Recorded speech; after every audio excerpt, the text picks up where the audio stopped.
पढ़ रहे हैं हम होम्योस्टैसिस।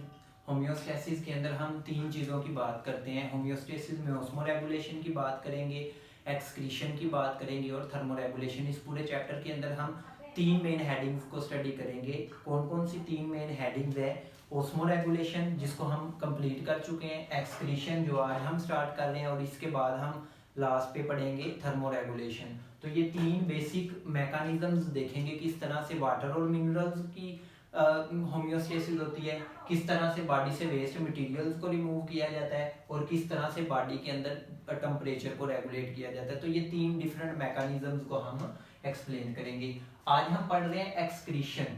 छोटा सा एक टॉपिक है एक्सक्रीशन, और उसके बाद देखेंगे हम एक्सक्रीशन इन प्लांट्स। प्लांट्स के अंदर एक्सक्रीशन कैसे होती है और किस तरह से होती है। एक्सक्रीशन क्या चीज़ है? एक्सक्रीशन से मुराद है कि एग्जिट कर जाना, हमारी बॉडी से वेस्ट मटेरियल्स का एग्जिट कर जाना, खारिज हो जाना, एक्सक्रीशन कहलाता है। किसी भी लिविंग ऑर्गेनिज्म की बॉडी से वेस्ट मटेरियल्स का एग्जिट हो जाना कहलाता है एक्सक्रीशन। एक्स से याद रखिएगा, एग्जिट। किस चीज का एग्जिट होना? एग्जिट से मुराद है रिमूवल। किस चीज का रिमूवल है? Nitrogenous metabolites. यहाँ पे एक वर्ड यूज किया गया है, nitrogenous metabolites. Nitrogenous metabolites, metabolites क्या होते हैं? मेटाबोलाइट्स वो चीजें होती हैं जो कि हमारी बॉडी के अंदर बायोकेमिकल रिएक्शंस के नतीजे में प्रोड्यूस हो रही हैं। ऐसे कंपाउंड्स जो हमारी बॉडी के अंदर प्रोड्यूस हो रहे हैं, कब? जब मेटाबॉलिज्म होता है, बायोकेमिकल रिएक्शंस होते हैं। अब रिमूवल ऑफ नाइट्रोजनस मेटाबोलाइट्स, यहाँ पे एक वर्ड यूज किया गया है, नाइट्रोजनस मेटाबोलाइट्स। एक्सक्रीशन को अगर डिफाइन किया जाए, एक्सक्रीशन है रिमूवल ऑफ नाइट्रोजनस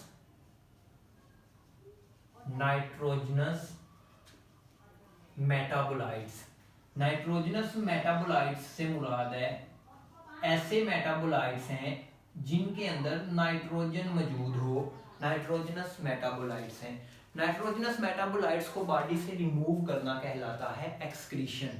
कब प्रोड्यूस होते हैं? जब हमारी बॉडी के अंदर बायोकेमिकल रिएक्शंस होते हैं। तो एक्सक्रीशन के अंदर हम मेनली किस चीज की बात करते हैं? We mainly discuss about nitrogenous waste. Nitrogenous waste के बारे में बात करते हैं। ऐसे कंपाउंड्स जिनके अंदर नाइट्रोजन मौजूद हो, हैवी नाइट्रोजन, जिनके अंदर नाइट्रोजन मौजूद होगी, इनको हम बोलते हैं नाइट्रोजनस वेस्ट कंपाउंड। अब जितने भी न्यूट्रिएंट्स एसिमिलेट होते हैं, एसिमिलेट से मुराद है हमारी स्मॉल इंटेस्टाइन का जो पार्ट है, इलियम, जिसके अंदर अब्जॉर्प्शन हो रही है, वहां पर जितने भी न्यूट्रिएंट्स अपटेक किए जा रहे हैं, अब्जॉर्ब किए जा रहे हैं, ब्लड के अंदर जा रहे हैं, एसिमिलेटेड न्यूट्रिएंट्स हैं वो। तो जितने भी न्यूट्रिएंट्स एसिमिलेट किए जा रहे हैं, वो कौन कौन से न्यूट्रिएंट्स हो सकते हैं? वो कार्बोहाइड्रेट्स हो सकते हैं, वो प्रोटीन्स हो सकती हैं, वो लिपिड्स हो सकते हैं, या फिर वो न्यूक्लियोप्रोटीन हो सकते हैं। तो मैं लिखता हूं कि एसिमिलेटेड न्यूट्रिएंट्स। एसिमिलेटेड न्यूट्रिएंट्स क्या हैं? एसिमिलेटेड न्यूट्रिएंट्स ऐसे न्यूट्रिएंट्स जो कि अब्जॉर्ब किए गए हैं ब्लड के अंदर। कहां पर? इंटेस्टाइन के अंदर। तो इंटेस्टाइन के अंदर जो एसिमिलेटेड न्यूट्रिएंट्स हैं वो कौन से हो सकते हैं? वो कार्बोहाइड्रेट्स हो सकते हैं। एसिमिलेटेड न्यूट्रिएंट्स में कार्बोहाइड्रेट्स हो सकते हैं, कार्बोहाइड्रेट्स, या तो कार्बोहाइड्रेट्स होंगे या फिर वो लिपिड्स हो सकते हैं, लिपिड, या तो वो प्रोटीन्स हो सकती हैं, प्रोटीन, या फिर वो न्यूक्लियो प्रोटीन्स हो सकती हैं, न्यूक्लियो प्रोटीन। तो ये एसिमिलेटेड न्यूट्रिएंट्स हैं, ऐसे न्यूट्रिएंट्स जो कि हमारी स्मॉल इंटेस्टाइन के अंदर अब्जॉर्ब किए जा रहे हैं, इलियम अब्जॉर्ब कर रहा है, इनको बोलते हैं एसिमिलेटेड न्यूट्रिएंट्स या फिर absorbed in blood by small intestine which part, ileum, जो कि एब्जॉर्प्शन के अंदर काम करता है। तो असिमिलेटेड न्यूट्रिएंट्स में कार्बोहाइड्रेट्स, लिपिड्स, प्रोटीन्स या फिर न्यूक्लियोप्रोटीन्स वगैरह मौजूद हो सकते हैं। अब कार्बोहाइड्रेट्स और लिपिड्स को जब मेटाबोलाइज किया जाता है, इनके नतीजे में जो प्रोडक्ट बनती है कार्बोहाइड्रेट्स और लिपिड के नतीजे में क्या चीज प्रोड्यूस होती है? कार्बोहाइड्रेट और लिपिड के नतीजे में प्रोड्यूस होती है कार्बन डाइऑक्साइड और साथ में वाटर। तो ये बाई प्रोडक्ट्स हैं किस चीज की? ये बाई प्रोडक्ट हैं कार्बोहाइड्रेट्स और लिपिड्स के मेटाबॉलिज्म की। कि हमारी बॉडी के अंदर जो कार्बन डाइऑक्साइड आ रही है वो कार्बोहाइड्रेट्स को तोड़ने से या फिर लिपिड्स वगैरह को तोड़ने से आ रही है, और साथ में क्या प्रोड्यूस हो रहा है? वाटर। दूसरे नंबर पे प्रोटीन्स और न्यूक्लियोप्रोटीन्स। प्रोटीन्स की अगर हम स्ट्रक्चर की बात करें प्रोटीन्स के अंदर या फिर न्यूक्लियोप्रोटीन्स के अंदर, न्यूक्लियोप्रोटीन्स एक्चुअल में कॉन्जुगेटेड मॉलिक्यूल्स हैं। न्यूक्लियो से मुराद है nucleic acid. Nucleic acid, nucleic acid में दो चीजें आती हैं, डीएनए और आरएनए। डीएनए और आरएनए में नाइट्रोजनस बेसिस मौजूद होती हैं। तो जब न्यूक्लियोप्रोटीन क्या है? न्यूक्लिक एसिड और प्रोटीन्स मिलकर न्यूक्लियोप्रोटीन बनाती हैं, और ये कॉन्जुगेट मॉलिक्यूल होता है। कॉन्जुगेट मॉलिक्यूल से मुराद ऐसा मॉलिक्यूल जिसके अंदर दो डिफरेंट मॉलिक्यूल जो है वो आपस में जुड़े हुए हो। न्यूक्लिक एसिड मैक्रो मॉलिक्यूल और प्रोटीन मैक्रो मॉलिक्यूल आपस में ज्वाइंट होते हैं और ये बनाते हैं न्यूक्लियोप्रोटीन। अब न्यूक्लियोप्रोटीन डीएनए या आरएनए, इन दोनों के अंदर क्या है? नाइट्रोजनस बेसिस मौजूद होती हैं। हम डिटेल के साथ पढ़ेंगे। प्रोटीन की अगर स्ट्रक्चर की बात करें, प्रोटीन्स अमाइनो एसिड से बने हुए हैं, और अमाइनो एसिड के अंदर अमाइन ग्रुप होता है, NH2 ग्रुप मौजूद होता है। इसलिए इनकी जो बाई प्रोडक्ट है उसके नतीजे में क्या चीज प्रोड्यूस होती है? अमोनिया वगैरह प्रोड्यूस होता है। तो अमोनिया क्या है? अमोनिया नाइट्रोजनस वेस्ट है, नाइट्रोजन कंटेनिंग वेस्ट। तो ये नाइट्रोजनस वेस्ट जो कि प्रोटीन्स और न्यूक्लियोप्रोटीन्स के मेटाबॉलिज्म की वजह से प्रोड्यूस हो रहे हैं, इनको बॉडी से रिमूव करना क्या कहलाता है? एक्सक्रीशन कहलाता है। और ये कहाँ से आ रहे हैं? ये एसिमिलेटेड न्यूट्रिएंट्स से आ रहे हैं। अब कार्बन डाइऑक्साइड और वाटर, इनको कैसे बॉडी से रिमूव किया जाता है? क्या ये कार्बन डाइऑक्साइड और वाटर का रिमूवल भी एक्सक्रीशन है? अब कार्बन डाइऑक्साइड को हम क्या करते हैं? कार्बन डाइऑक्साइड को रेस्पिरेशन के जरिए बॉडी से बाहर निकाल दिया जा रहा है। वाटर को या तो सेल के अंदर स्टोर कर लिया जाता है कि सेल को जिस वाटर की जरूरत है वो इस वाटर को, मेटाबॉलिक वाटर को यूज कर लेते हैं। अब होता क्या है? Nitrogenous waste like ammonia, urea और यूरिक एसिड जो कि न्यूक्लियोप्रोटीन्स या प्रोटीन्स के मेटाबॉलिज्म की वजह से प्रोड्यूस हो रहे हैं, इनको बॉडी से रिमूव करना है, और इसी प्रोसेस को बोलते हैं एक्सक्रीशन। एक्सक्रीशन की डेफिनेशन को अब अगर आप समझे, removal of nitrogenous metabolites, nitrogen containing metabolites का बॉडी से रिमूव होना क्या कहलाता है? एक्सक्रीशन कहलाता है। अब एक्सक्रीशन प्लांट्स के अंदर भी होती है, एनिमल्स के अंदर भी होती है। एक्सक्रीशन प्लांट्स के अंदर किन चीजों की एक्सक्रीशन होती है, एनिमल्स के अंदर किन चीजों की एक्सक्रीशन होती है, ये सारी चीजें हम डिटेल के साथ देखेंगे। प्लांट्स की अगर वैसे बात करें हम, प्लांट्स के अंदर जो एक्सक्रीटरी प्रोडक्ट्स हैं, प्लांट्स की एक्सक्रीटरी प्रोडक्ट में हम बात करेंगे, दो तरह के वेस्ट मटेरियल प्लांट्स के अंदर प्रोड्यूस होंगे, इनऑर्गेनिक वेस्ट मटेरियल और दूसरे नंबर पे organic waste material. Inorganic waste, और दूसरे नंबर पे हम बात करेंगे ऑर्गेनिक वेस्ट मटेरियल की। ऑर्गेनिक वेस्ट मटेरियल की।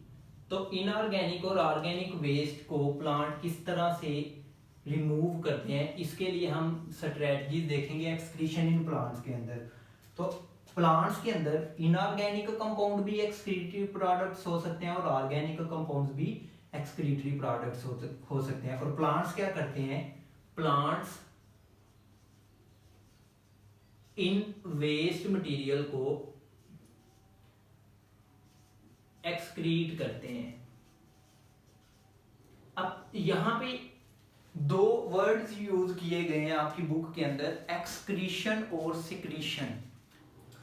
एक वर्ड यूज किया जाता है सिक्रीशन, एक वर्ड हम पढ़ रहे हैं एक्सक्रीशन। एक्सक्रीशन से मुराद है बॉडी से बाहर परमानेंटली मटेरियल का रिमूव कर देना।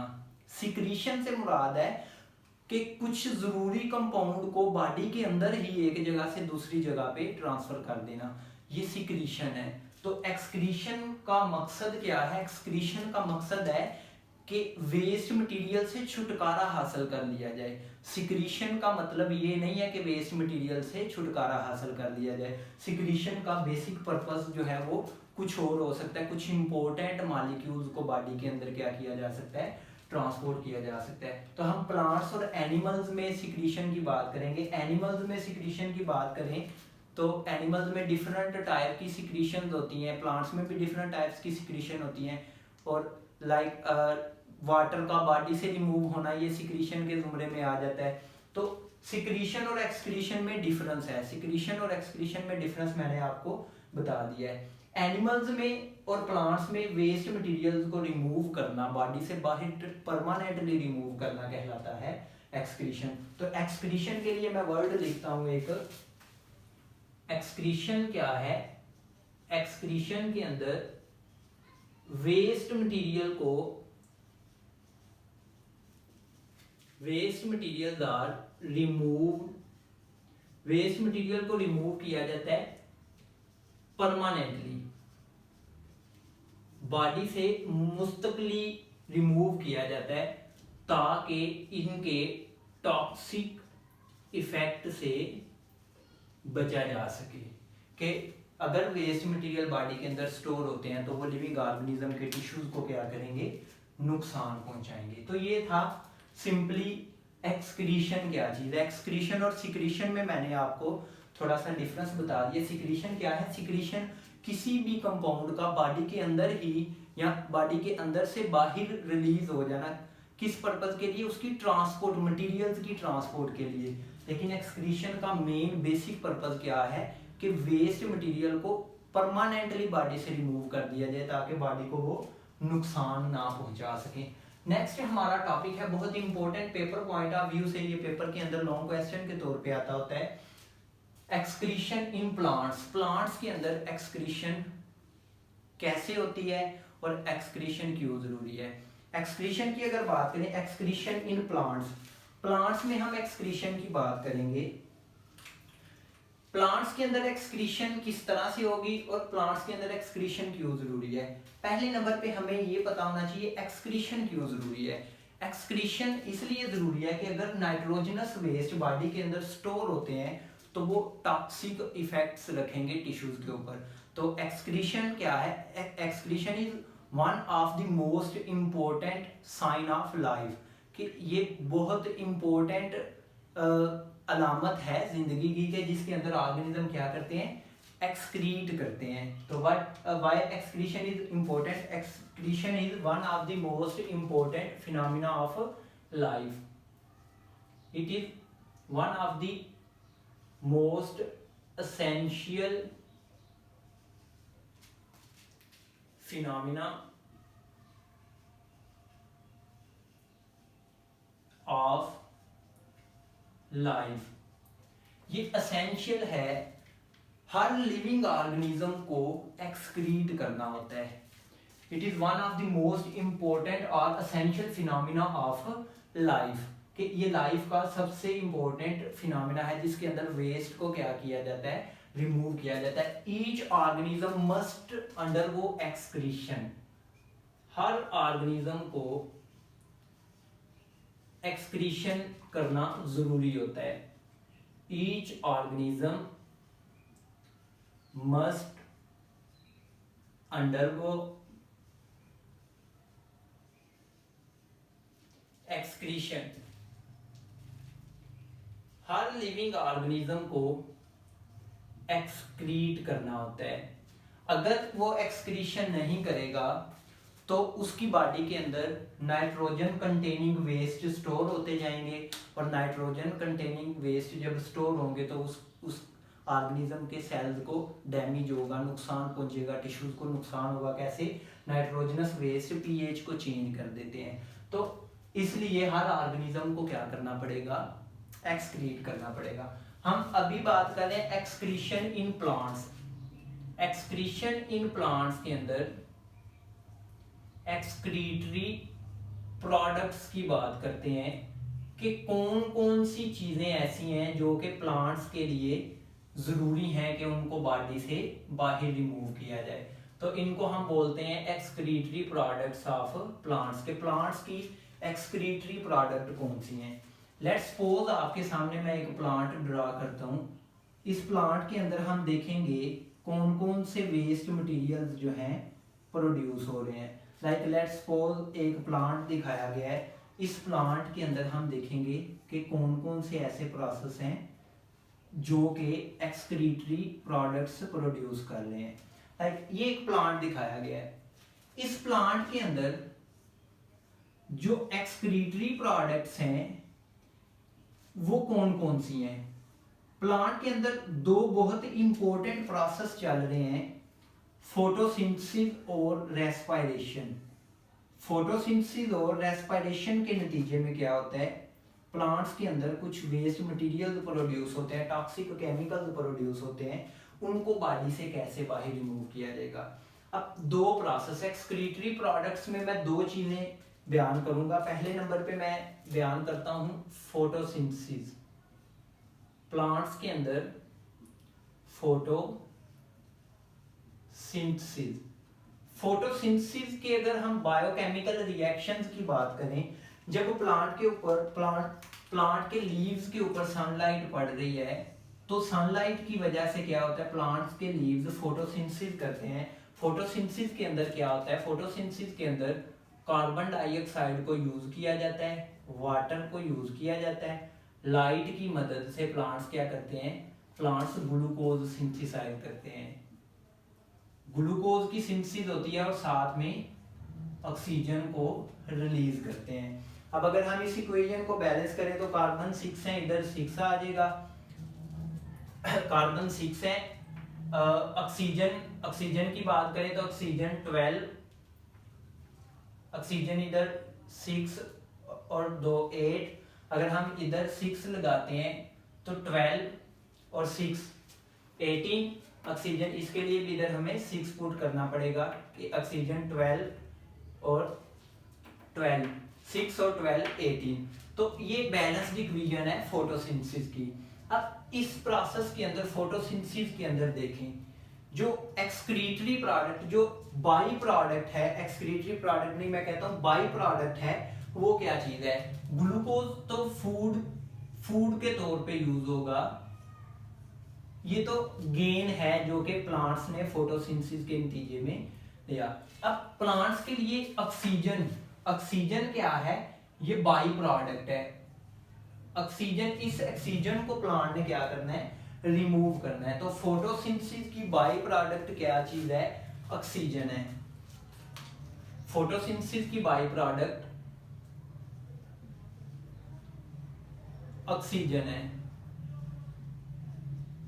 ऑक्सीजन को बॉडी से बाहर रिमूव करना है, ऑक्सीजन। इसी तरह दूसरा प्रोसेस है प्लांट के अंदर रेस्पिरेशन। रेस्पिरेशन के अंदर क्या होता है? रेस्पिरेशन फोटोसिंथेसिस से बिल्कुल अपोजिट प्रोसेस है, जिसके अंदर ग्लूकोज को यूज किया जाता है, ऑक्सीजन की मौजूदगी में तोड़ा जाता है, कार्बन डाइऑक्साइड और वाटर प्रोड्यूस होता है। तो रेस्पिरेशन की अगर हम इक्वेशन की बात करें, C6H12O6 ग्लूकोज को ऑक्सीजन की मौजूदगी में तोड़ा जाएगा। ऑक्सीजन की मौजूदगी में ग्लूकोज को तोड़ के कार्बन डाइऑक्साइड प्रोड्यूस होती है और साथ में वाटर प्रोड्यूस होता है और साथ में एनर्जी गेन होती है। अब अगर हम इस इक्वेशन की बात करें, इस इक्वेशन के अंदर क्या होगा, इस इक्वेशन के अंदर हम देखेंगे कि बाई प्रोडक्ट क्या चीज है। बाई प्रोडक्ट रेस्पिरेशन की बाई प्रोडक्ट है वाटर। एक तो वाटर है बाई प्रोडक्ट, दूसरे नंबर पे कार्बन डाइऑक्साइड, ये है बाई प्रोडक्ट किस चीज की, रेस्पिरेशन की। तो रेस्पिरेशन में ये दोनों चीजें क्या हैं, बाई प्रोडक्ट हैं। बाई प्रोडक्ट के ये अजाफी हैं, इनको बॉडी से रिमूव करना पड़ेगा। तो मैं दोबारा से रिपीट करता हूं, फोटोसिंथेसिस की बाई प्रोडक्ट क्या चीज है, ऑक्सीजन, जो कि दिन के वक्त फोटोसिंथेसिस का प्रोसेस हो रहा है। अब इसी तरह रेस्पिरेशन भी हो रही है, और रेस्पिरेशन के नतीजे में क्या चीज प्रोड्यूस हो रही है, कार्बन डाइऑक्साइड और वाटर। कार्बन डाइऑक्साइड को कैसे बॉडी से रिमूव किया जाएगा, और वाटर को कैसे बॉडी से बाहर रिमूव किया जाएगा। इसी तरह से साथ में ऑक्सीजन को कैसे बॉडी से रिमूव किया जाएगा। तो इनके लिए कार्बन डाइऑक्साइड और ऑक्सीजन के लिए प्लांट्स के अंदर जो इनको बॉडी से रिमूव करने के लिए प्लांट्स के अंदर क्या चीज मौजूद है, प्लांट्स के लीव्स में स्टोमेटा मौजूद है। तो स्टोमेटा की मदद से क्या किया जाता है, इन गैसेज को एक्सचेंज कर दिया जाता है इन्वायरमेंट के साथ। वाटर के लिए क्या चीज मौजूद है, वाटर के लिए ट्रांसपायरेशन का प्रोसेस हो रहा है, स्टोमेटा से लीव्स से वाटर वेपर्स की फॉर्म में इन्वायरमेंट के अंदर जा रहा है। तो हम रेस्पिरेटरी और फोटोसिंथेटिक बाई प्रोडक्ट्स को अगर हम देखें तो कौन कौन सी चीजें हमें बाई प्रोडक्ट के तौर पे गेन हो रही हैं इन दोनों प्रोसेस के अंदर। बाई प्रोडक्ट क्या चीज है, बाई प्रोडक्ट है एक तो कार्बन डाइऑक्साइड, दूसरे नंबर पे ऑक्सीजन, और इसके अलावा वाटर। और इन सब के लिए कार्बन डाइऑक्साइड, ऑक्सीजन और वाटर के लिए प्लांट्स के पास क्या चीज मौजूद है, स्टोमेटा मौजूद है, जिनकी मदद से वो क्या करते हैं, इनको कार्बन डाइऑक्साइड और ऑक्सीजन को एक्सचेंज कर देते हैं एनवायरनमेंट के अंदर। और वाटर की रिमूवल के लिए ट्रांसपायरेशन का प्रोसेस हो रहा है। अब ये तो था गैसेज कि जो गैसेज बाई प्रोडक्ट के तौर पे प्रोड्यूस हो रही हैं फोटोसिंथेसिस और रेस्पिरेशन के अंदर। अब हम बात करते हैं इन गैसेस के अलावा जो वेस्ट मटेरियल प्लांट्स के अंदर प्रोड्यूस हो रहे हैं। इनके अलावा प्लांट्स में वेस्ट मटेरियल की बात की जाए, वेस्ट मटेरियल प्लांट के अंदर इन गैसेस के अलावा क्या हो सकते हैं, इन गैसेस के अलावा प्लांट्स के अंदर वेस्ट मटेरियल हो सकते हैं एक तो ऑर्गेनिक कंपाउंड्स और इसके साथ साथ इनऑर्गेनिक कंपाउंड्स।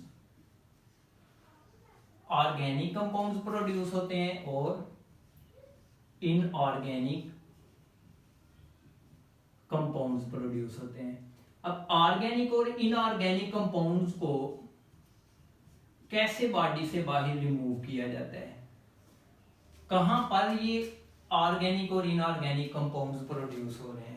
अब हम लेट्स सपोज इस एक लीफ की बात करते हैं।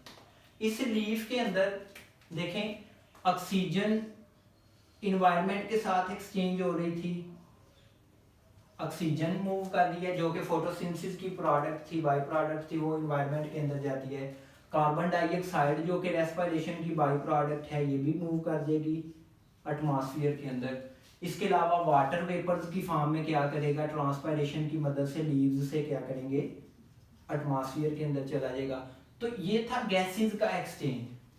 इन ऑर्गेनिक कंपाउंड्स और इनऑर्गेनिक कंपाउंड्स को प्लांट की बॉडी से कैसे बाहर रिमूव किया जाता है। इनके पास कोई भी एक्सक्रीटरी सिस्टम मौजूद नहीं है जिसकी मदद से, जिस तरह एनिमल्स के अंदर होता है एक्सक्रीटरी सिस्टम, लाइक किडनी मौजूद है जो कि नाइट्रोजनस वेस्ट को रिमूव कर रही है। इन प्लांट्स ने कैसे इन मटेरियल्स को रिमूव करना है, इन प्लांट्स ने क्या करना है, इन प्लांट्स ने ऑर्गेनिक कंपाउंड्स और इनऑर्गेनिक कंपाउंड्स को अपने लीव्स के अंदर स्टोर कर लेना होता है। अब मैं क्या कहता हूं, मैं कहता हूं ऑर्गेनिक कंपाउंड्स और इनऑर्गेनिक कंपाउंड्स, इन दोनों कंपाउंड्स को क्या किया जाता है, they are store in leaves, ये लीव्स के अंदर स्टोर कर लिए जाते हैं। अब क्वेश्चन ये है कि लीव्स के पास ऐसी कौन सी जगह है जहां पर ये वेस्ट मटेरियल ऑर्गेनिक कंपाउंड्स या इनऑर्गेनिक कंपाउंड्स को स्टोर करते हैं। एक अगर लीफ की स्ट्रक्चर की बात करें, लेट्स सपोज मैं कहता हूं कि इस लीफ की हम थोड़ी सी सेल स्ट्रक्चर की बात